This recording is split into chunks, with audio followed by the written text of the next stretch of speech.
Բարի լույս։ Բարև ձեզ, պարոն Պողոսյան, ինչպե՞ս եք։ Փառք Աստծո, ամեն ինչ լավ ասենք, որ լավ լինի։ Շատ լավ, ուրախ եմ, պարոն Պողոսյան ջան։ Մեզ հետևողներին ասեմ, որ իմ հյուրն է Հայաստանի հետ ուղիղ միացում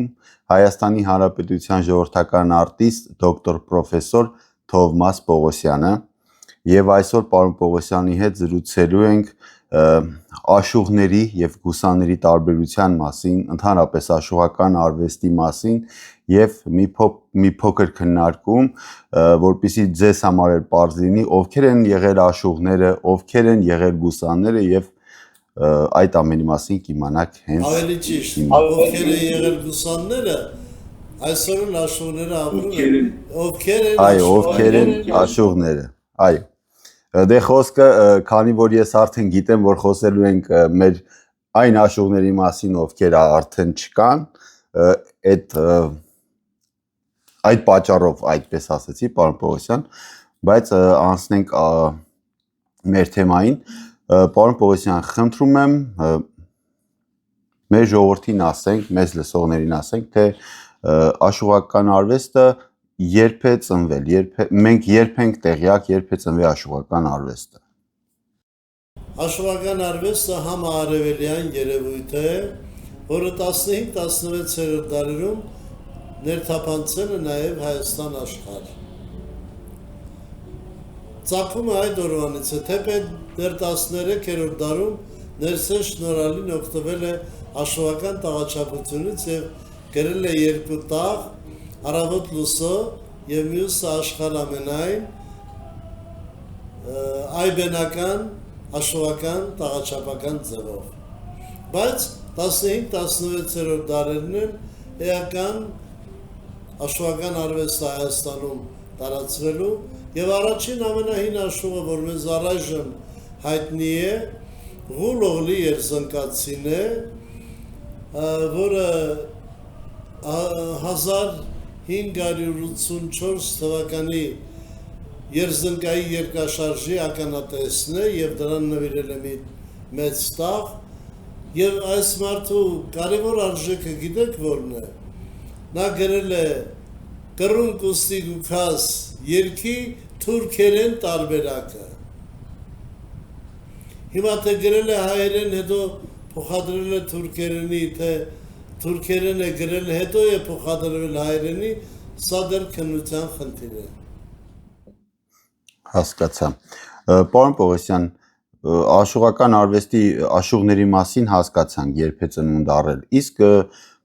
գուսանական արվեստի մասին, քանի որ մենք խառնում ենք, չէ՞, միշտ ասում են գուսան, աշուղ, չենք հասկանում, Սայաթ-Նովային մի մարդ ասում է գուսան, մի մարդ ասում է աշուղ։ Ուրեմն գուսանական արվեստը մեր հնագույն ազգային մշակույթի մասն է, մոտ 3000 տարվա պատմություն ունի այն եւ նրանից պատառիկներ են փոխանցել մեզ Մովսես Խորենացին եւ Պավստոս Բյուզանդը։ Գուսանական արվեստը ժողովրդական արվեստ չի եղել, այն կենցաղավարվել է թագավորական պալատներում, որտեղ աստվածների գովքն է արվել, թագավորների գովքը, նրանց հաղթարշավները, նրանց հարսանյաց հանդեսները եւ ընդամենը այսքան, այսինքն ժողովրդի մեջ գուսանական արվեստը չի եղել։ Մինչդեռ աշուղական արվեստը սիրո արվեստ է եւ ապրում է ժողովրդի մեջ, ժողովրդի համար։ Բայց ինչի մեջ է տարբերությունը գուսանականի եւ աշուղականի։ Նախ գուսանական արվեստը տաղաչափություն չունի, շարունակական երևույթ է, երկներ երկիր, երկներ երկիր, երկներ եւ ծովն ծիրանի, երկրի ծովուն ուներ եւ սկարմերիկ են եղեգնիկ, ընդեղեգան փողբոց ելաներ եւ ծուխ ելաներ եւ այսինքն շարունակական պատմողական ստեղծագործություն է, իսկ աշուղական արվեստը կուր, կարծրացած, հսկայական տեսակներով հարուստ տաղաչափական արվեստ ունի։ Ինչու խառնվեց այս երկուսը իրար։ 1939 թվականին Մոսկվայում հայտարարվում է հայ մշակույթի տասնօրյակ։ Չմոռանանք, որ դա ստալինյան բռնապետության տարիներն էին։ Եվ Հայաստանից մեկնում են օպերային թատրոնը, Սունդուկյան թատրոնը, դերասաններ, երգիչներ, ասմունքողներ, այդ թվում նաև ժամանակի նշանավոր աշխուժները։ Եվ ինչպես վկայում է մեր մեծ աշխուժագետը Շավիղ Գրիգորյանը, ասում է այդ օրերին թերթերը գրեցին, որ հայ աշխուժները մեկնեցին Մոսկվա աշխուժ, վերադարձան Գուսան։ Խոսքը գնում է Աշուղ Շահենի, կներեք պարոն Պողոսյան, խոսքը գնում է Աշուղ Շահենի, Աշոտի եւ Հավասու մասին, ճիշտ է։ Այո։ Այդ օրերի Հայաստանի վարչապետը, որ կոչվում էր Մինիստրների Սովետի նախագահ, բանավոր կարգադրում է, ասում է տղաներ, այնտեղ մեր աշխուժներին Գուսան հայտարարեք, որովհետև Բաքվից գալու են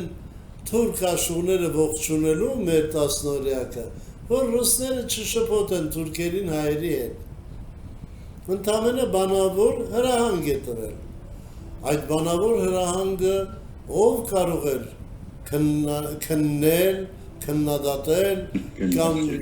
վարչապետին ասել, որ դուք սխալ եք։ Իհարկե երևույթը միանգամայն սխալ էր։ Եվ թերթերը գրեցին հայ աշխուժները գնացին Մոսկվա աշխուժ, վերադարձան Գուսան, վերադառնալուց հետո էլ ներքևի ղեկավարները ավելի ցածր ասում են, որ չէ, պարտադիր, եթե վարչապետը կարգադրել է փոխեք դարձրեք Գուսան, ինչ աշխուժ, մոռացեք։ Եվ ես հանդիպել եմ եւ Հավասու հետ, շատ մտերիմ եմ եղել, եւ Աշոտի եւ Շահենի։ Ես հարցնում էի նրանց, պատանի էի, ասում էի, վարպետ, հիմա դուք աշխուժ եք թե Գուսան, ասում էր օրինակ Աշոտ, ասում էր, բալաս, ես աշխուժ եմ եղել եւ Աշոտի կինը ամուսնուն դիմում էր աշխուժ ձևով, աշխուժ ինչ պիրիմ, սուրճ պիրիմ, չայ պիրիմ, եւ բոլորն էլ ասում են, որ դե որ մենք աշխուժ ենք եղել, ասին պետք է դառնանք Գուսան, ասին պետք է դառնանք Գուսան, եւ այդպես խեղաթյուրվեց ամեն ինչ, եւ մինչեւ այսօր էլ Ջիվանուն ասեն Գուսան, Ջիվանի Գուսան, Սայատնովա, բայց արդեն հստակվում է եւ այդ անվանումները Գուսանի վերանում են։ Այո, ես լավ օրինակներ ունեմ, հիմա կթվարկեմ դրա մասին, բայց խնդրում եմ պարոն Պողոսյան, ասեք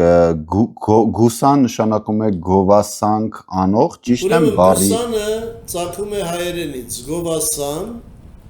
որ գովաբաներ են աստվածներին, թագավորներին, հայերենից անցել է պարսկերենին, պահլավերենին, այսինքն հին պարսկերենին, դարձել է գովսան։ Եվ հիմա դուք պատկերացեք գ-օ-վյուն սան, գովսան, հետո դա երբ վերադառնում է հայերենով մեզ, օ-վյունը ինչ է կարդացում, օ-վյուն, կարդացում է ու, և դարավ հայերենում Գուսան։ Այո, իսկ աշուղը արդեն աշկ արմատից, որը նշանակում է սիրահար։ Արաբերեն աշկ արմատն է, ծագումը, որը նշանակում է սեր կամ սիրահար։ Հայերենում այն հայահունչ կերպար ընդունեց, կերպարանք, դարձավ աշուղ, թուրքերենում աշիկ, պարսկերենում էշղ, Միջին Ասիայում աշկիա եւ այլն, բայց հայերենում աշուղ, հայահունչ ձևով։ Համաձայն եմ։ Պարոն Պողոսյան, մենք որ խոսում ենք այդ թեմայի մասին, բացատրում որ աշուղ են, ոչ թե Գուսան, ասում են, բա հիմա էլ կան մարդիկ, ովքեր ասում են մենք Գուսան ենք։ Այո, այդ մարդիկ էլ որ հիմա կենթանի են, ասում են մենք Գուսան ենք։ Օրինակ, Աշուղ Հայկազունը, որի ձեռնադրությունը ես եմ անցկացրել եւ տվել եմ վկայագիր, որի մեջ գրված է Աշուղ Հայկազում պատվանուն։ Այսօր իրեն համարում է Գուսան, ես էլ ասում, դե ինչ ասեմ, Գագիկ ջան, երևի դու ավելի բարձր ես քեզ համարում, քան Սայաթնովային ու Ջիվանուն։ Ծիծաղելի է, երբ գիտականորեն բացատրում ես եւ մարդը չի հասկանում է, բայց չի ուզում ընդունել։ Պարոն Պողոսյան, նայեք ինչ օրինակ ունեմ։ Ինչ են։ Պարոն Պողոսյան, նայեք մի օրինակով Հովհաննես Թումանյանը եղել է Աշուղ Ջիվանու մտերիմը եւ նույն ժամանակաշրջանում են ապրել եւ մտերիմ են եղել, ինչքանով ես տեղյակ եմ։ Հովհաննես Թումանյանը գրել է Թմկաբերդի առումը, որտեղ ասում է. «Հեյ պարոններ, ական ջարեք թափառական Աշուղիս» կամ թափառական Աշուղին, դա այդքան կարևոր չի այս պահին, Աշուղով է դիմում։ Այո, անշուշտ։ Եվ մի քանի օր առաջ լսում էի Խաչիկ Դաշտենցի ֆայտոնչի Ալեքը, եթե կհիշեք, պարոն Պողոսյան, ներկայացնում է ովքեր են ֆայտոնի մեջ, ասում է Աշուղ Ջիվանին, եւ վերջնամասում ասում է հիվանդ պարկած է Աշուղ Շերամը, այսինքն այդ ժամանակաշրջանում դիմել են այդ մարդկանց Աշուղով, այսինքն եթե այդ ժամանակաշրջանում հնչեր Գուսան բառը, կամ Խաչիկ Դաշտենցը կամ Հովհաննես Թումանյանը ինչ որ մի ձև կօգտագործեին այդ բառը իրենց պատմվածքների մեջ կամ բանաստեղծությունների մեջ կամ որևիցե ինչ որ մի ձև։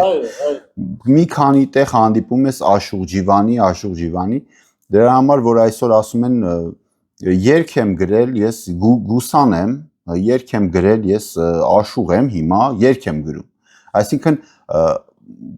ամեն երգ գրող կարող է վեր կենալ եւ ասել ես Գուսան եմ կամ ես Աշուղ եմ։ Չէ, Աշուղ լինելը այդքան հեշտ չէ, պետք է տիրապետել աշուղական արվեստի տաղաչափությանը, հնարանքներին, մեղեդիներին դասական, իսկ Գուսանը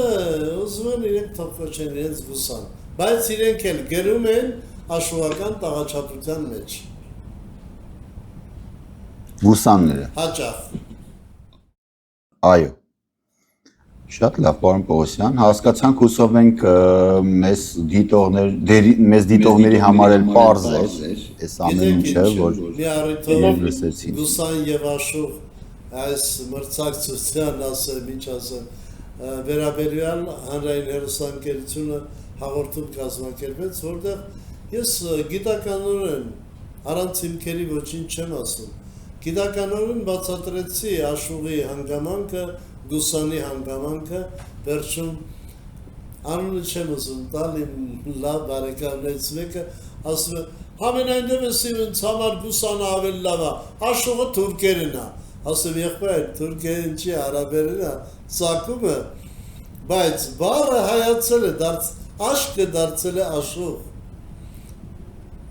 Վերջապես ես բոլորի հետ հաշտ եմ, բոլորին ներում եմ, թող Աստված էլ ինձ ների։ Չէ, պարոն Պողոսյան, խնդիրը նրանում չի, գիտեմ, որ պատկերացնում են, որ Աշուղ բառը օգտագործեն, չգիտեմ ինչ ալինելու իրենց հետ, էլի, որ ասեն Աշուղ։ Բայց մենք արդեն ունենք 42 Աշուղ այսօր, Դավիթ ջան, որոնք հպարտությամբ են իրենց կոչում Աշուղ։ Եվ առաջիկայում, անցյալում վերջերս մենք նոր Աշուղ ձեռնադրեցինք Աշուղ Մախմուրին, որի երգերը շատ սիրված ու հայտնի են, դու էլ ես երգել իր երգերից, եւ առաջիկայում պատրաստվում ենք Աշուղ ձեռնադրել Աշուղ Թակուհուն։ Այսինքն մենք ոչ թե նրան դարձնում ենք Աշուղ, նրանք բոլորը արդեն կայացած Աշուղներ են, մենք վավերացնում ենք փաստը եւ տալիս ենք վկայագիր Աշուղ վարպետի կոչման։ Եվ միանշանակ ավակ Աշուղի ապտակով։ Միանշանակ, ավանդույթ է դա ավանդույթ է, ավանդույթները, գեղեցիկ ավանդույթները պահպանում են, ապտակը չափալախ չի։ Այո, ապտակը արեստը կամ արվեստը մտնում է այդ մարդու մեջ, չէ՞, տենց են փոխանցել արեստի մեջ էլ կա այդ բան։ Շատ լավ, պարոն Պողոսյան, շնորհակալ եմ մեր հետաքրքիր զրույցի համար։ Հուսով եմ կլինի շարունակական այս ֆորմատով հանդիպումը եւ կքննարկենք ել ավելի հետաքրքիր, ել ավելի կարեւոր թեմաներ աշխուհական արվեստի, ընդհանրապես երգարվեստի մասին եւ շնորհակալություն, որ միացանք։ Իմ ջերմ բարևները համայնք Սփյուռքում ապրող մեր քույրերին, եղբայրներին, Աստծո հովանին լինի նրանց պահապան Սուրբ Էջմիածինի հովանուտակ ապրեն եւ դասերակեն իրենց զավակներին եւ կարևոր մի բան եմ ուզում ասել ազգային մշակույթի հարուստ աղբյուրը հայրենիքն է սնվեք հայրենիքի հարուստ աղբյուրից հաջողություն Դավիթ ջան Հաջողություն պարոն Պողոսյան, շնորհակալ եմ Դավիթը երկար տարիներ երգել է Հայաստանի հանրային ռադիոյի Սայատնովա աշխուհական երգի վաստակավոր անսամբլում եւ շատ լավ է երգել, եղել է իմ սիրելի արտիստներից մեկը։ Աստված քեզ պահապան տղաս։ Պողոսյան, մեծ պատիվ է եղել ինձ համար, շնորհակալ եմ։ Ապրես։ Մինչ հանդիպում։ Հաջողություն Դավիթ ջան։